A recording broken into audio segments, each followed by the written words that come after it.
Hello बच्चों, आज हम लोग पृथ्वी और हमारा जीवन कक्षा 6 का पाठ 5 पढ़ते हैं। पाठ का नाम है मानचित्रण। तो ये मानचित्र क्या होता है? चित्र तो आप जानते हैं, चित्र बनाते हैं किसी को देख कर के, वैसा ही है ना। तो वो चित्र हो गया। अब मानचित्रण क्या है? यहाँ पर आपको मानचित्र के बारे में बताया जाएगा।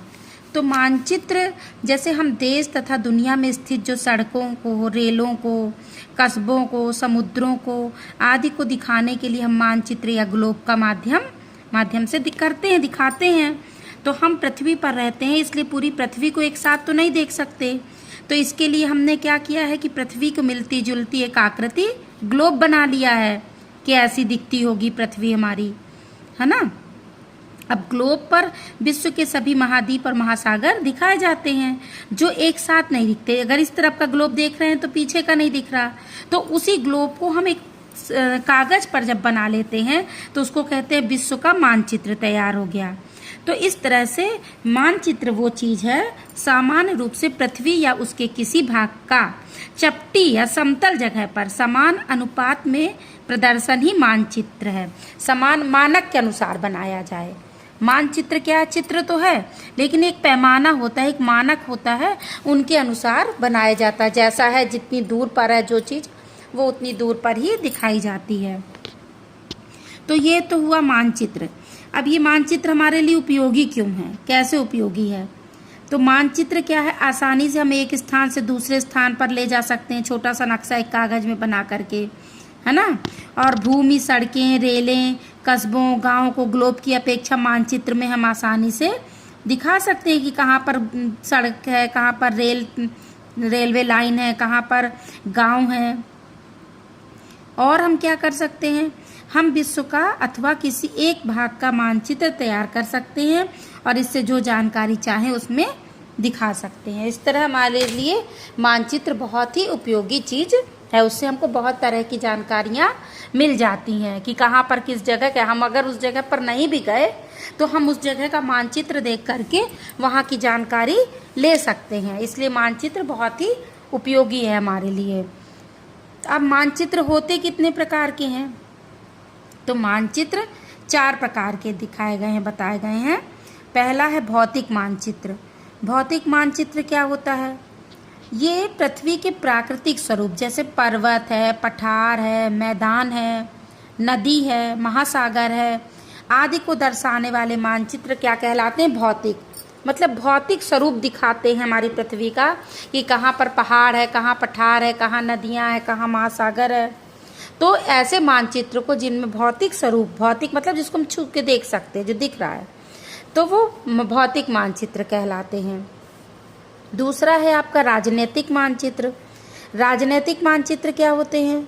वो राज्यों, नगरों, शहरों, गांवों तथा विश्व के विभिन्न देशों, राज्यों तथा उनकी सीमाओं को दर्शाते हैं कि कौन सा राज्य कहाँ तक है, कौन से गांव की सीमा कहाँ है, कहाँ से दूसरा गांव शुरू होता है। जैसे हम भारत का ही नक्शा देखते हैं तो उसमें हर राज्य की सीमा, यहाँ जम्मू कश्मीर है, यहाँ पंजाब है, यहाँ पर उत्तर प्रदेश है, मध्य प्रदेश है, दिखाया जाता है ना कितना बड़ा है, कहाँ तक सीमा है उसकी, कौन सा राज्य कहाँ तक है। तो ये सब राजनीतिक मानचित्र कहलाता है। तो यह तो आप देखते हैं किताब में, बनाते भी हैं आप, है ना। भारत का नक्शा मानचित्र को दूसरी भाषा में क्या कहते हैं? नक्शा तो आप जानते थे लेकिन मानचित्र नहीं जानते थे, उसी को मानचित्र कहते हैं, उसी को नक्शा कहते हैं। अब है तीसरा आपका थीमेटिक मानचित्र। अब ये थीमेटिक मानचित्र क्या होता है? कुछ मानचित्र विशेष जानकारी प्रदान करते हैं, जैसे सड़क मानचित्र तो सड़कें बताता है कि हमारे कहाँ कहाँ सड़कें गई हैं, किस राज्य से कहाँ सड़क गई है ना, उनकी जानकारी देता है। कुछ है वर्षा मानचित्र, कहाँ पर कितनी वर्षा होती है, कौन से स्थान पर होती है और किस समय होती है, तो वो वर्षा मानचित्र हो जाता है। कुछ वन उद्योगों के मानचित्र होते हैं, किस क्षेत्र में ज़्यादा वन है, किस क्षेत्र में उद्योग है, कहाँ की कैसी जलवायु है। इस तरह के जो मानचित्र होते हैं वो कहलाते हैं थीमेटिक मानचित्र। ठीक। अब भू राजस्व मानचित्र अगला आता है आपका। 4 प्रकार के हमने बताए थे आपको। भू राजस्व मानचित्र, इन मानचित्रों में भू से पता ही चल रहा है कि भूमि के बारे में है। तो भूमि का बंटवारा, वहाँ पर कहाँ कहाँ सिंचाई होती है, कहाँ पर क्या साधन इस्तेमाल होते हैं, और भू उपयोग में कार्यालय कहाँ है, विद्यालय, अधिवासों का, औद्योगिक क्षेत्रों को, इन सबको दिखाया जाता है। तो इस तरह से हम समझ सकते हैं कि गांव, कस्बा, जिला, राज्य, देश को भी मानचित्र में दर्शा सकते हैं। और आप जब बहुत सारे मानचित्रों को एक जगह संग्रह कर लिया जाता है, पुस्तक के रूप में एक किताब तरह की बना दी जाती है, उसमें कई तरह के मानचित्र रहते हैं, सड़क मानचित्र, थीमेटिक भी, राजनीतिक भी, भौतिक भी, तो उसको हम कहते हैं एटलस। क्या कहते हैं उसको? एटलस कहते हैं। तो क्या आपने कभी सोचा कि मानचित्रों में कौन कौन से घटक होते हैं जिनकी जानकारी मानचित्र को समझने के लिए ज़रूरी है? कौन सी बातें हैं जिनको हमको जानना ज़रूरी है, तभी हम उस मानचित्र को पढ़ सकते हैं, समझ सकते हैं, नहीं तो हमें मानचित्र समझ में नहीं आएगा। तो उसके लिए हमको सबसे पहले जानने की ज़रूरत है दिशा। हम कागज़ में ले तो लिए, किताब में हमको किसी ने एक पेज में नक्शा बना दे दिया, लेकिन जब तक हमको दिशा ही नहीं पता चलेगी, मान लो हमको किसी के घर जाना है या किसी गांव में जाना है, तो हमको तो ये तो पता चले ना कि उत्तर जाना है कि पूरब जाना है कि पश्चिम जाना है। तो इसलिए सबसे पहले हमको ये जानना ज़रूरी है कि जब पेज में, किसी कागज़ में मानचित्र को बनाते हैं तो कौन सी दिशा किस तरफ दिखाते हैं। तो जो बहुत पहले के लोग रहते थे वो लंबी लंबी दूरियां पैदल, घोड़ों से, ऊँटों से कर लेते थे, और समुद्री जो नाविक थे, हमने आपको बताया, वो भी अपने जलयानों से दूर दूर तक सागर पार कर लेते थे। चौड़े चौड़े रेगिस्तानों में रहते थे, वहाँ रास्ता भी भटक जाते थे कि अब हम किस दिशा में जाएं, तो वो सब किसकी मदद लेते थे? सूर्य की। अगर वो भटक जाते थे कि हमको अब किधर को जाना है, तो जब सूर्य उगता था उनको पता चल जाता था कि ये पूरब दिशा है, ये पश्चिम है, उस तरह से फिर वो अपना रास्ता ढूंढ लेते थे। कुछ लोग ध्रुव तारे को, उत्तर दिशा में ध्रुव तारा चमकता है ना, उसका सहारा ले लेते थे दिशाएं जानने के लिए। लेकिन वर्तमान समय में हम किस चीज़ का सहारा लेते हैं?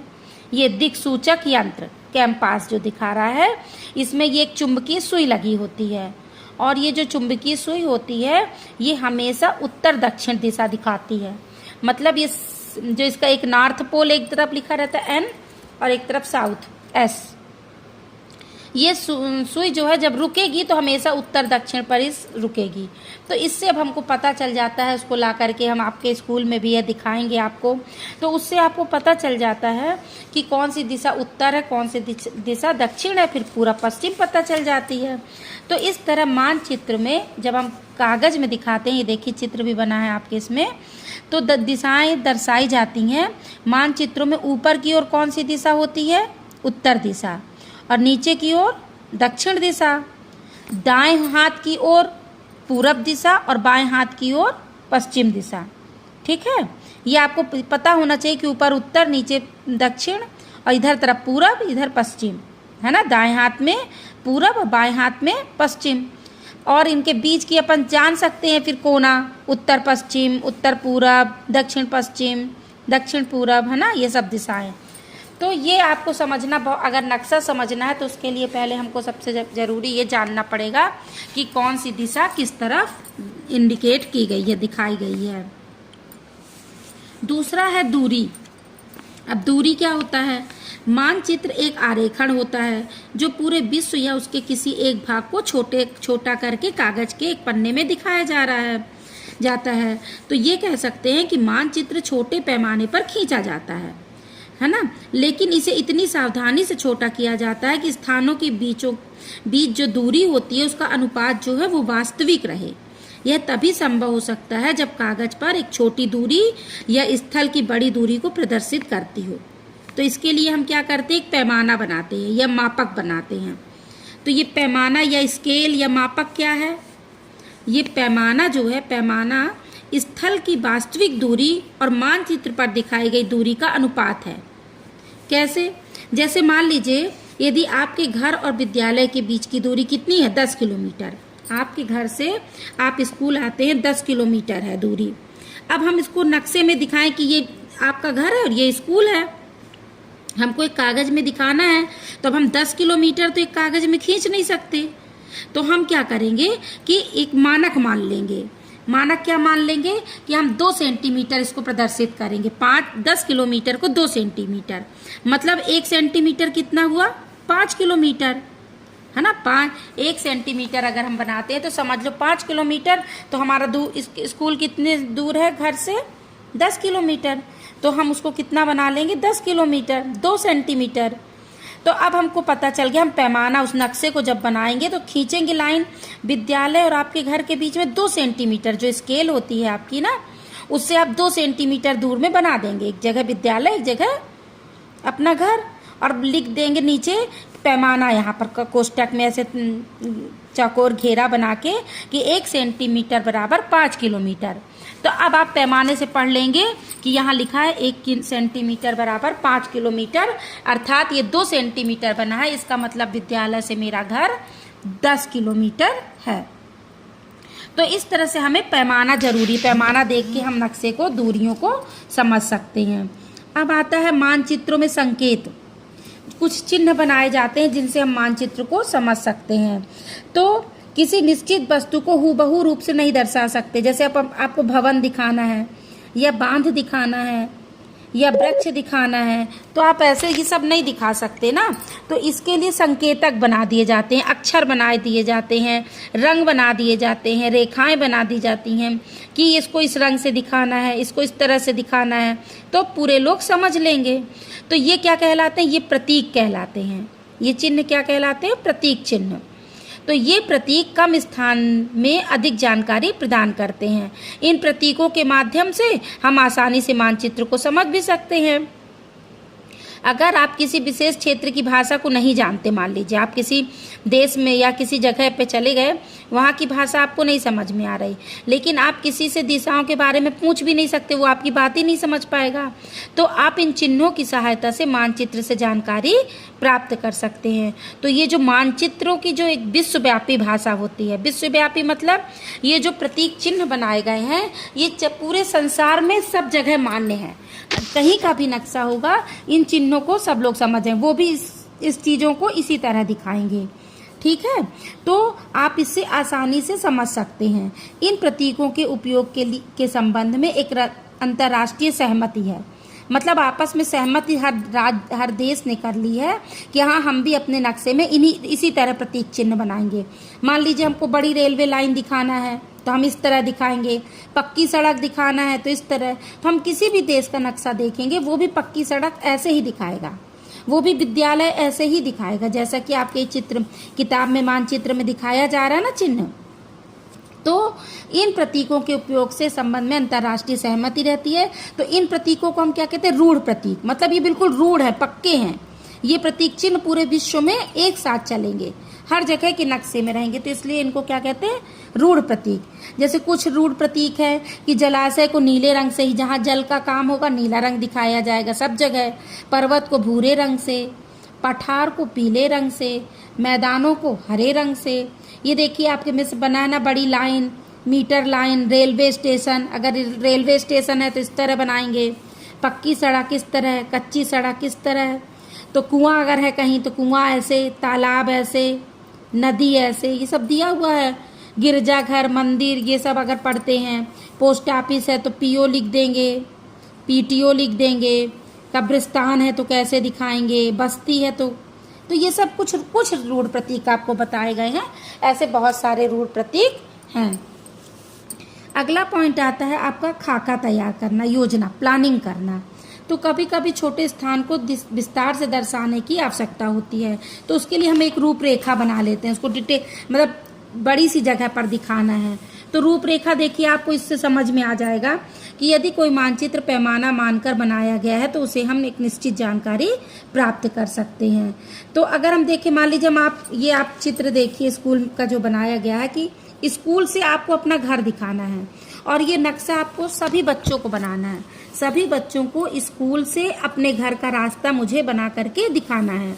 तो देखिए ये बनाया है मोहन ने अपने एक दोस्त को बुलाया, तो उसका घर कभी नहीं देखा था, तो उसने एक कागज में नक्शा खींच दिया और उसको बताया कि तुम जब विद्यालय से निकलोगे, मोहन ने श्याम को अपने घर में बुलाया था, तो उससे बोला, वो बोला मैं कैसे पहुंचूंगा तुम्हारे घर, तो उसने बताया कि विद्यालय के उत्तरी गेट से बाहर आने के बाद दाहिनी ओर मुड़कर मुख्य सड़क पर आ जाओ।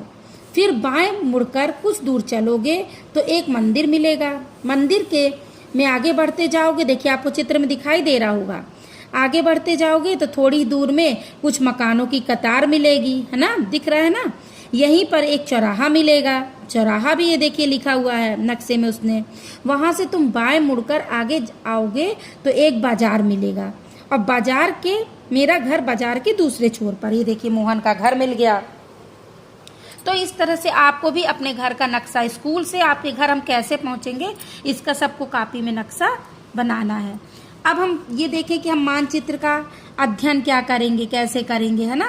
तो मानचित्र का अध्ययन करने के लिए भी हमको एक पैमाना, दूरी का भी पैमाना होता है, क्या चीज़ कितनी दूरी है, तो पैमाना जानना बहुत ज़रूरी है। हर नक्शे के पास आपको दिखाया जाएगा कि पैमाना कोष्टक में बना रहता है कि ये चीज़ हमने ऐसे दिखाई है, ये चीज़ ऐसे दिखाई है, तो उस पैमाने को हमको ज़रूर पढ़ना है।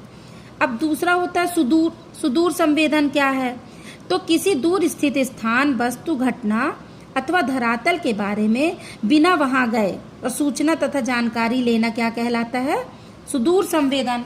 जैसे हम कहीं बैठे, मान लीजिए अमेरिका हम नहीं गए, या कहीं और देश, भारत देश में ही कहीं किसी राज्य में हम नहीं गए, हमको वहाँ की जानकारी चाहिए, तो कैसे प्राप्त करेंगे। तो ये जो आधुनिक वैज्ञानिक संदर्भ में इसका तात्पर्य है कि आकाश में स्थित किसी उपग्रह, जो सैटेलाइट होती है, उसके माध्यम से हम किसी स्थान, वस्तु, घटना आदि की जानकारी एकत्रित कर लेते हैं, इसी को हम सुदूर संवेदन कहते हैं। अब इस तरह से हम ये समझ गए आंकिक मानचित्रण, उसका अंक कैसे करना है। आंकिक मानचित्रण होता है जो कंप्यूटर की सहायता से मानचित्र का निर्माण होता है, वो आंकिक मानचित्रण कहलाता है। तो इस तरह से आपने मानचित्र के बारे में थोड़ी सी जानकारी ले ली है। अब आपका चैप्टर यहाँ समाप्त होता है। अब जो भी क्वेश्चन हो आपके कमेंट्स बॉक्स में कहिए, और क्विज, बहुविकल्पीय प्रश्नों का क्विज जरूर दीजिए। धन्यवाद।